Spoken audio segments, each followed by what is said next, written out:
I'm Larry Hamilton, and we are standing in front of the Randolph and McCulloch Freedom Struggle Complex in Piqua, Ohio, which is located at 655 North Main Street. And this site is going to serve as an underground railroad station.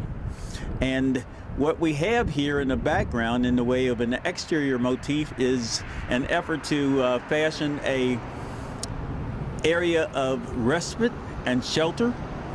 And we have taken from the African origin of a primitive hut as a welcoming and area of respite for weary souls coming to take sanctuary within this quarter. So we have bamboo adorning the exterior of the building, and we know, of course, that bamboo is a wild grass that is grown in Africa and used in the design of huts to some degree. And we also have incorporated our bamboo motif into our signage. The Randolph and McCulloch Freedom Struggle Complex signage on the exterior front of our building. And we've attempted to carry on that design concept right on through the front area that you can see at the base of the building as well. So we are attempting to use bamboo throughout, both exterior and interior, as well as exterior front and rear. So we think that this is going to be a effort to promote an African heritage within our effort to make Piqua a more inclusive historical heritage area. One other aspect of the location of this site as being particularly distinctive and unique is that not only is it a crossroad and an area connected with the Randolph narrative in terms of County Road 25A, Main Street there, and also 66, which is in the direction of Mercer County there. We also had, of course, right across the river, Rossville. But the Randolph freedmen came to Piqua and came through Piqua by way of the Miami-Erie Canal. And right now, I am standing in the middle of the Miami-Erie Canal. And the canal came right through this property and went right directly in the direction of the signage of Route 66.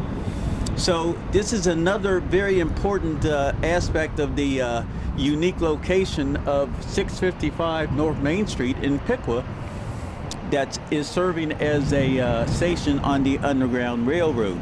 And one of the reasons why we want to make this an area that is particularly attractive to the citizenry of Piqua is because they have an interest in this property location.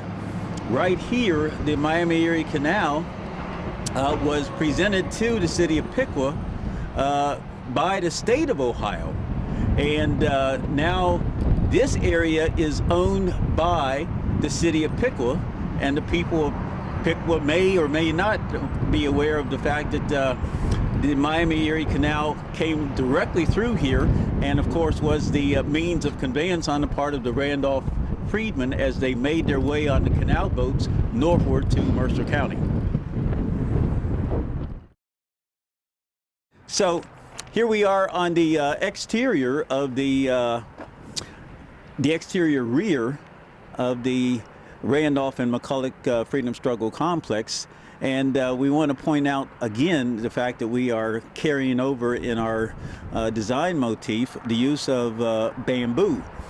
And so we have here another feature aspect of the design of our bamboo, and we've carried into it a little bit of a biblical theme as well, as you can see. So at the top it has, "And he shall judge among the nations, and shall rebuke many people, and they shall beat their swords into plowshares, and their spears into pruning hooks. Nations shall not lift up a sword against nation, neither shall they learn war anymore." That comes out of Isaiah 2 and 4, and you can see that I've incorporated a plowshare, a pruning hook, and a spear into the design motif. Down at the bottom, we want to again point out the fact that this is a space for learning, and particularly we want people to have the recognition that they have a responsibility to have social justice as one of the features of what is a Christian responsibility. And in a modern context, we want people to recognize if there's no justice, there's no peace. And it says, "But let justice run down like water, and righteousness like a mighty stream." That also comes out of that Amos 5:24. So this is a part of the exterior design motif of the Randolph and McCulloch Freedom Struggle Complex.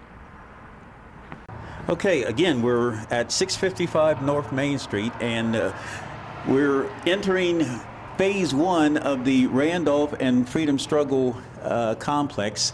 And this area is known as the North Star Coffee Station. And the North Star Coffee Station is giving tribute to the ancestor Frederick Douglass. Now, we have what is called the right concept associated with this structure as well, and doing the right thing. And what we are attempting to do is to extend ownership identity to those ancestors who have contributed mightily to the struggle for freedom that we enjoy currently. And so with ownership identity, we are honoring Frederick Douglass in connection with the North Star Coffee Station. And of course, Douglass was a fugitive slave who became a abolitionist leader, the foremost abolitionist leader in the United States, which is why we refer to phase one of this facility in connection with the Underground Railroad. And we also connect the Randolph narrative by way of Frederick Douglass, because Randolph was very much aware of the struggle for freedom on the part of the Randolph freedmen after they had been freed or manumitted from the will of John Randolph in Virginia. So he was very much aware of the land that had been purchased for them in Mercer County, and aware of the denial of the opportunity on the part of the Randolph freedmen to obtain their land, over 3,200 acres of land that had been taken from them and denied them by a mob in Mercer County, Ohio. So he wrote about that in his journals and newspapers, and we just thought that that was a seamless way of tying the Underground Railroad theme directly to the struggle for freedom on the part of the Randolph freedmen. Over here, we have the beginning of the counter area of the North Star Coffee Station, and we are beginning to complete our service area in that general region of the room. And over here, again, we're attempting to make the connection with things that promote our African heritage. We don't want people to come away with the idea that we only have an enslavement heritage, but we very much are aware of the fact that our African heritage transcends and extends well back to the origins of humanity. And so we want to make emphasis upon the fact that we came from a civilized people who were responsible for largely introducing civilization to humanity. So we have a very nice kind of setting here for those people who will become our patrons as coffee drinkers, and who just simply want to come in and take refuge, as we had talked about before, and enjoy the company of their companions. So we have an interesting kind of motif on the floor as well. We again wanted to incorporate things that are connected with Africa. We see the blue here on the wall and on the floor here tries to translate into the flow of the Nile River as you're coming into the room. We also have areas of red and yellow areas that constitutes the Sahara Desert, and the Nile River, of course, flows between these desert regions, and there's also very fertile jungle lands to the south. And so we've tried to incorporate all of those kinds of things into the interior design and motif of the North Star Coffee Station. And the North Star Coffee Station being phase one, we have an opportunity to recognize that we are attempting to give people an opportunity to develop some entrepreneurial skills. And what we want to foster is the idea that, particularly in Piqua, there's a need for blacks to have dreams and to have an opportunity to explore those dreams in the way of their entrepreneurial development. And so the first phase one, is having a multicultural kind of entrepreneurial management within this area. The artistic area here that you see displayed on the wall is an effort to reflect the effort on the part of all of the partners who constitute a multicultural kind of collaboration in ownership of the North Star Coffee Station. And they are showing their artistic skill and design in the development of promoting drinking of coffee. And we want to also recognize that coffee is, of course, is of African origin. So the plant is associated with its growth in the area of Ethiopia. And again, we think it's important that people recognize and value the sense of importance of those things that are African in our historical heritage, and very much part of what we don't know about drinking coffee in the United States. As we leave the phase one of development, the North Star Coffee Station, we begin to move into phase two of our progress and renovation in the Randolph and McCulloch Freedom Struggle Complex. And this is the Arthur Thomas Learning Center. And the first thing that you're going to see as you come into the Arthur Thomas Learning Center is probably this table, this antique table that was a gift from the Gilberg family. Rich and Bev Gilberg were neighbors of mine on Maplewood Drive here in Piqua, and very much tied to the story of the Randolph struggle for freedom in Mercer County. The Gilberg family actually comes from Mercer County and was present when the arrival of the Randolphs had taken place in 1846. So they are very much a part of the awareness of that struggle for freedom, and made this donation, as well as countless other financial contributions to developing this learning center into what it is now. But we wanted to point out that this is a reference to a table of nations, and we asked the question because of the privilege that the Gilbert family and their ancestors had enjoyed previously. Are you now entitled to a seat at the table?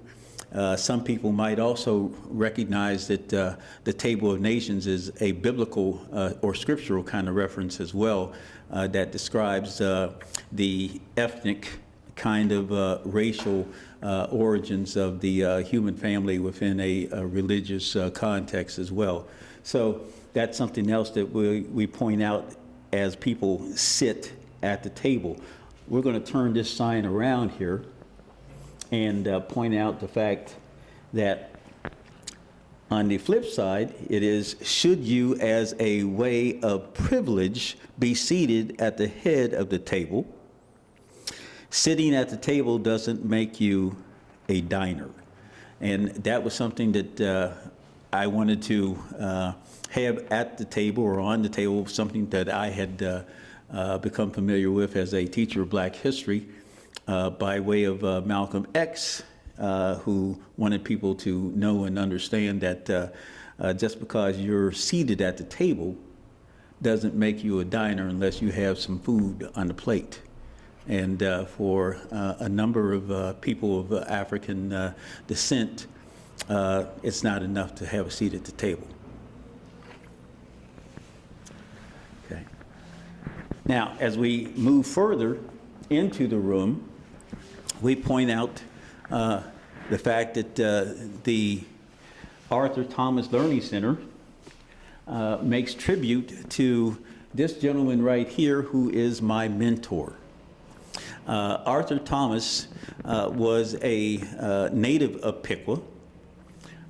He had a illustrious athletic career, as you see, but he grew up as a child in Piqua, attending Piqua City schools, and he was distinguished, at least in his mind, in terms of having been the first Black to have been given the opportunity to play quarterback at Piqua High School. And so he was really proud of that distinction, but even more importantly, he had such an interesting career that we want to point out to in the way of leaving Piqua, serving his nation, going to Montgomery, Alabama, being a part of the civil rights struggle, having met Rosa Parks, as a matter of fact, having dined at the Park home, and having met Martin Luther King and countless other leaders of the civil rights movement while he was serving in the armed forces of the United States of America. So he came to Piqua, and it's a funny story. While I was attending a church birthday party, he saw my car displaying Alpha Phi Alpha tags as well as Central State University, and immediately came into the room and wanted to make inquiry as to who that car belonged to. And so we pointed out the fact that, or a number of people pointed out the fact that Larry Hamilton, that's his car. And that was the way in which we met. And as a result of having met Art Thomas, we then formed a real interest in talking with one another about history, particularly the history of Piqua and the Randolph community. And it was he who helped me conduct the research that would actually lead to my own discovery of family roots by way of my Kentucky ancestor, who you see right here. This is Lucy, and many people are now aware that she is the subject of a three-part book series called Lucy's Story. And I'm proud to say I'm the author, but the writer is a former student of mine by the name of Christina Dillette Burns. And so I'm very much proud of my role as a teacher in Piqua High School, and having been able to witness the development of students like the partner in the development of this facility, Damon Wilson, who is a very key partner and forming a role that contributes to the overall renovation of this facility. But as you can see, as we scan around the room, we're attempting to utilize pictures to convey a story, and they say pictures are, are worth 1,000 words, and so as people come in and look at the pictures, particularly in the way of classroom groups that we hope to be able to administer to, we'll use these pictures to begin to unravel the stories of the Randolph narrative as settlers of West Central Ohio. So all of these pictures relate to specific stories that I can help children and as well as adults understand by way of what has taken place in the past and what is also contributing to some of the aspects of tension, unrest, and racial disparities that exist within our society today. I do also want to point out the continuing satisfaction that a teacher enjoys in having students contribute to the vision that he wants to offer as a service to the community where he was allowed to become a teacher. And again, I've mentioned Christina Dillette, I've mentioned Damon Wilson. I'm going to mention another student. And this student is Karen Eckstein Hahn, who made the donation of this cabinet piece, corner piece, and I fell in love with it. She donated it. It traveled all the way from Massachusetts, where she is living and had settled after attending Harvard University. Not only did she donate the cabinet corner piece, but she also contributed the books that are inside.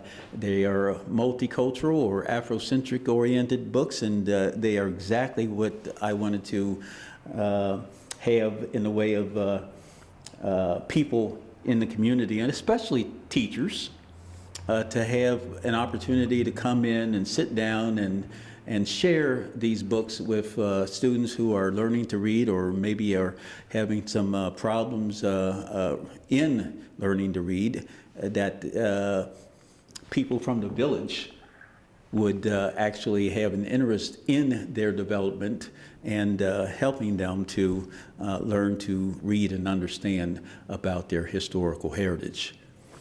Also, on this side of the room, this is really coming back to the origins of a video explaining the beginning of an epiphany that I had in 2005. And I'm a teacher, a Sunday school teacher, and so I was preparing for my Sunday school lesson that morning, and as I often do, I was kind of multitasking. Not only was I preparing for the Sunday school lesson, but I was at the same time watching a Black History program called America's Black Journal that featured T.D. Jakes. But while I was watching that program, I got this light bulb experience and wrote down in my Sunday school book, right. Actually, let's be right. And then as soon as I got that, I got another flash of brilliance, I'll call it, and got the acronym recognizing individual greatness in or through historical testament. And so out of that came the right concept and doing the right thing, and all of that is connected with a standard, a moral standard, a godly standard by which we recognize the value of assigning ownership identity based upon service rather than military power or wealth. And so those kinds of things are important for us to consider as we talk about how it is that people deserve to have ownership identity attached to public property. And greater love, that's the church that the Randolph Friedman founded. Actually, it was called, initially it was called the African Baptist Church in Rossville. When they came into Piqua and built on Park Avenue, it was called the Second Baptist Church. And then later on, after a schism within the church, we had the development of Greater Love. And so Greater Love is the name of the church that I now belong to and is pastored by Reverend Monty Peterson. So all of that is a part of the, what I call, a predestined kind of development or call upon my life on a personal level. And we are attempting again to glorify God, and so we know that God is able, and we are going to remain committed in His service and in service to the ancestors. So we want to make Piqua great so America can follow. Piqua was the first to do the right thing, and now we need to remain committed to recognize that the first shall be last, and it's important for those who have been given much to give back more. And that's the thing that we're trying to teach our young people about respecting the ancestors. And we also, of course, have a pew, a church pew from the Greater Love Missionary Baptist Church. And my idea in having a pew within the Learning Center was to offer not only a seat to the weary, but an opportunity for people to come in and sit down and recognize this solemn place as an opportunity to promote healing, so that they could, discuss their issues and concerns or their disputes with one another in a godly manner that is dignified in how they talk and speak with one another, and hope to resolve their problems in recognizing that God is able to do what it is that we ask of Him. And so if we ask of Him to put within us a contrite heart, we have the ability to be humble in finding ways to reach out to our fellow man in developing avenues to promote healing. Then over here, we have, of course, Alex Haley. For me, he's the guy who started it all. I was working on my master's degree at Wright State University in Dayton, and I was teaching a Black History course in Piqua, and I received a flyer that he was going to be attending not a Black History program, but he was going to be there in November of 1975, and I had known of Alex Haley in connection with Malcolm X, because it was he who completed the autobiography of Malcolm X. And so I gathered some of my students from my Black History course in Piqua to take down to hear Alex Haley talk about the autobiography of Malcolm X. That's not what he talked about. He talked about this new book that he was trying to promote called Roots. And that, of course, led to my discovery of my own family roots and a conversation with my grandmother, Esther Hannon Hamilton, that led to, of course, the 3 books that were written by my former student, Christina Dillette. So Lucy's story, Right Choices but Wrong Still Left. Between Two Sons is the story of her daughter attending Berea College along with her cousin. And her cousin was Henry Allen Lane. Many of the Lane family members now live in nearby Springfield. And Springfield, of course, is the home of my mentor, whose name is given ownership identity within the center, and that's Arthur Thomas. So have a lot in common. And then the last book is Refuge from the Deluge, that came full circle in the story in making Lucy's son, D. Ross, connected to the Randolph narrative by way of coming to Miami County and working in Bradford, which was a sundown town. And because it was a sundown town, he couldn't stay there. And we had him commuting from Rossville, being made aware of the story of the Randolph freedmen, and working and commuting back and forth between Piqua and Bradford until eventually he also winds up in Springfield, Ohio. What is a sundown town? A sundown town is a community that is reflective of the racial hierarchy that has been established throughout American history. And in some communities, you are not at all welcome to remain there after dark. You may be allowed to work there, particularly as a domestic, but you weren't going to be allowed to remain there in the community. And again, those are kinds of the perceptions and racial attitudes that persisted throughout American history, and ascribing to people of color rather sinister kinds of behavior and conduct that was unfounded, but was very much a part of the fear and belief on the part of those who were in positions of power and privilege. So you could work there, but you weren't entitled to live there. And you had to be out of town when the sun went down.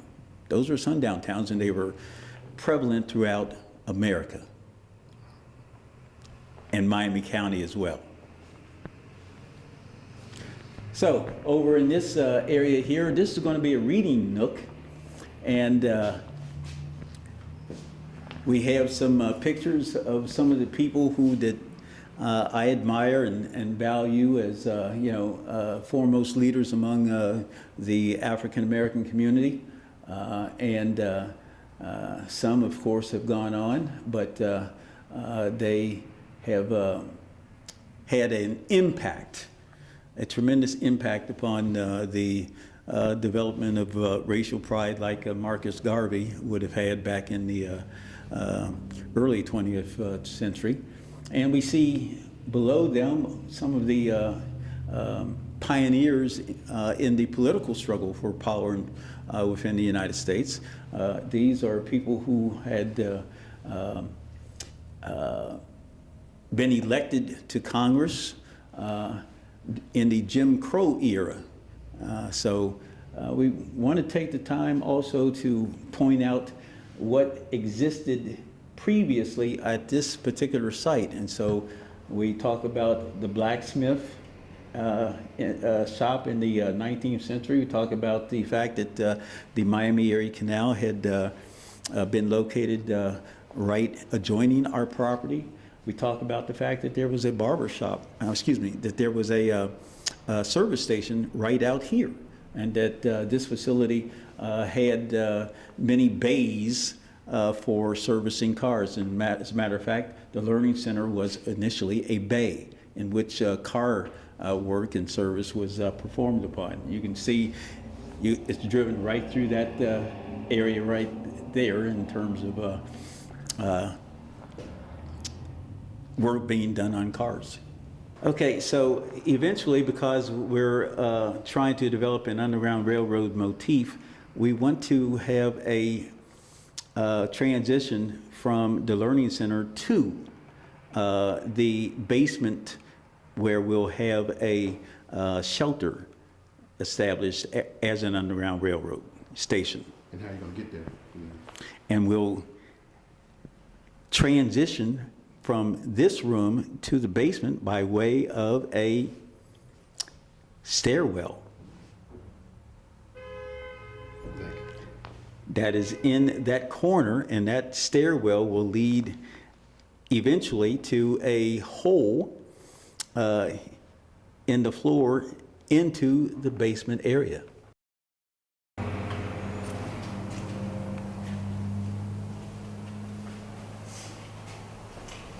So basically, this is a storage area right now. And so these tables are going to be in the cafe. So we're going to stage the cafe. Okay. And here, roughly, is the place where the hole in the wall is going to, evolve into a stairwell coming down the steps.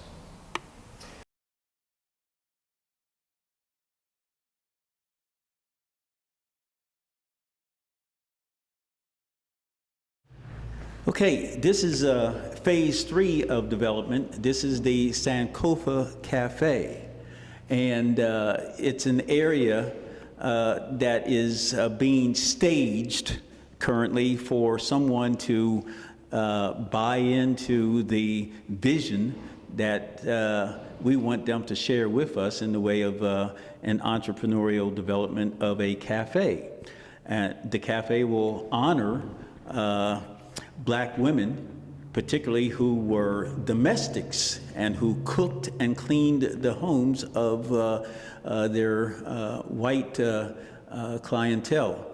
And that was true especially of the women in my life as the daughters of Eve, I call them. My mother is responsible for making a contribution that led to the purchase of this facility. She's at the top of that pyramid. My grandmother on the bottom left is the person who was responsible for telling me all of the stories of her grandmother, who was born a slave in Estill County, Kentucky, who was the slave daughter of the slave master of Wilson Sams in Estill County, Kentucky. So we basically want to have someone come and buy into the development of this area and the way of recognizing an important opportunity for a business service by way of a cafe.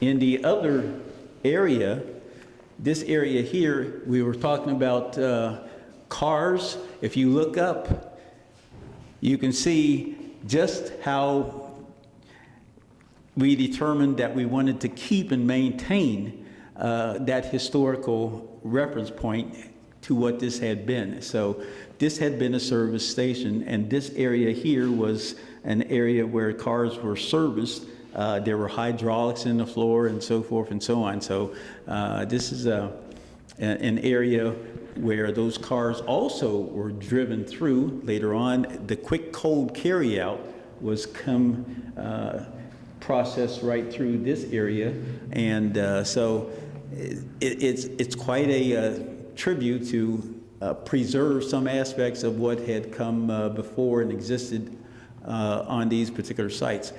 As I move along, I do want to point out one of my artistic design concepts that relates to the transatlantic crossing on the part of African peoples into the Americas. I wanted to represent that as a timeline, but as a timeline reflective of a tight pack. Now, some of you might recognize that that was the way in which black people were loaded into the hulls of slave ships. And so you see different colorations of people of African descent represented in the timeline, and eventually we'll have a timeline of black history on the bottom and a timeline referring to African history on top. So that's what we intend to do in that area. We have some pictures locally. We also have some references to blacks within this area. This area in here is going to be a tonsorial parlor. That's a dollar word for a nickel and dime haircut. So this is going to be a barber shop here. And again, barber shops are places that we associate with, some level of comfort, places of refuge, and allowing people to be themselves, be at home. And so we're hoping that eventually we can find the right fit for someone, perhaps of Randolph descent, who is willing to come and partner with us in managing the Smith and Cuff tonsorial parlor. And Mr. Smith was one of the early barbers in Piqua in the 1820s, 30s, and 40s, and on up until his death in around 1890. That lady over there was a more recent a person who came to Piqua and who had her own hair salon and beauty shop here in Piqua, and her name was Helen Cuff. Helen just died last year at about 99 years of age. So she was a long time Piqua civil rights activist.